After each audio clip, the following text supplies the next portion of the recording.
Senate Democrats close to a deal on a massive $1 trillion tax hike. Democratic lawmakers reportedly working on a plan to raise taxes to boost Medicare solvency and resurrect some portions of President Biden's Build Back Better spending plan before the midterm elections. The deal is set to be the largest tax hike in U.S. history. Joining me now to discuss, Oklahoma Congressman Markwayne Mullin. Congressman Mullin, thank you for being here. We appreciate you coming back on the show.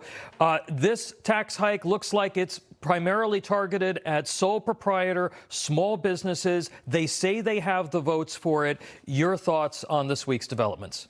Well, listen, as a small business owner, my wife and I started with nothing at 20 years old, and we were blessed to have companies grow. And the biggest prohibitor we had trying to grow our companies and still is the federal government and their intrusion in it.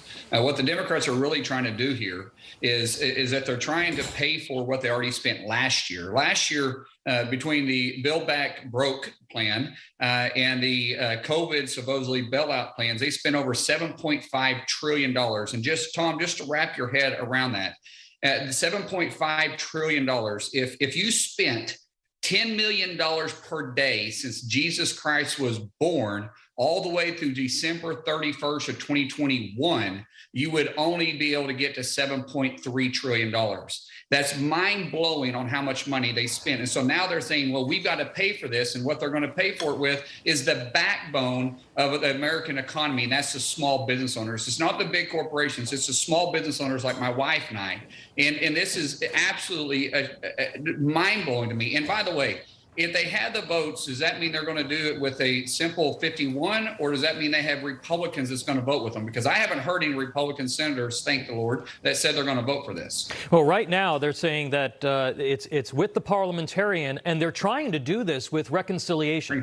They are trying to force this through with the 51 votes if they can do it. And they say they also have Joe Manchin on the hook for this. They say that he's agreed to it as well. At the White House, more denial, Congressman, over the state of the economy this week. Take a listen. When you look at inflation, when we look at where we are economically, and we are stronger economically than we have been in history. When you look at the unemployment numbers at 3.6%, when you look at the jobs numbers, more than 8.7 million of new jobs created, that is important.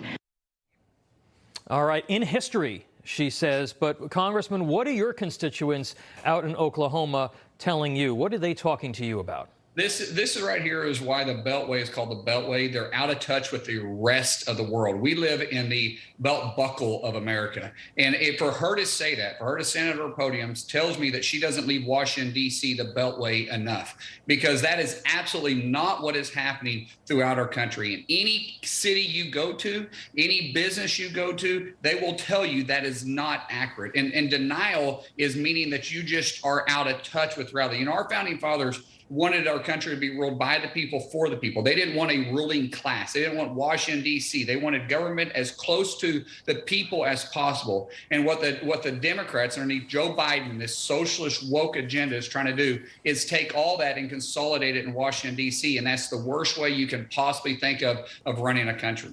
Congressman, you sit on the Energy and Commerce Committee in the House. As you know, the Biden administration was dealt a major defeat at the Supreme Court earlier this month over its power regulations. Now it appears that they're going to try to use the ozone rule to prevent drilling in the Permian Basin, which is basically what fuels America.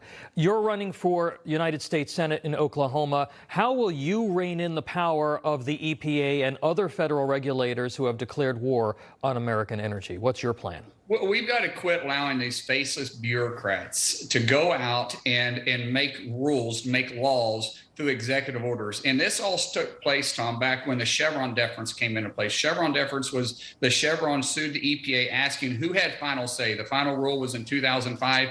And the Supreme Court at the time ruled and said that, well, since Congress basically delegated their authority and made the agency, the experts, and they have final say. After you saw that, happened, what you've seen was Obama go out and say, I got a pen and piece of paper if Congress doesn't act. And so he started ruling through executive orders, making law changes. What we have to do is get the court back in line with us. We're going to have to get back control of these agencies and say that Congress, legislators that were elected by the people, had the final say, not faceless bureaucrats that are lifelong federal employees that had their own agenda. Do you realize that there were laws that Congress passed in 2017 and 2018 underneath a Republican-controlled House and Senate with President Trump in office that the agencies still haven't had final rulemaking, meaning they haven't gone into effect. But yet underneath Biden, as soon as he makes an executive order, they put a rule change in place and starts going after their own political agenda. Mm-hmm. We can't allow this to happen. If these bureaucrats, if these agencies are going to rule the country through executive orders and through rulemaking, then we need to dissolve the agencies altogether and put it back in the hands of the state. You know, the state of Oklahoma has the Department of Environmental Quality. We're pretty good at taking care of our own backyard. Maybe we don't need the EPA anymore at this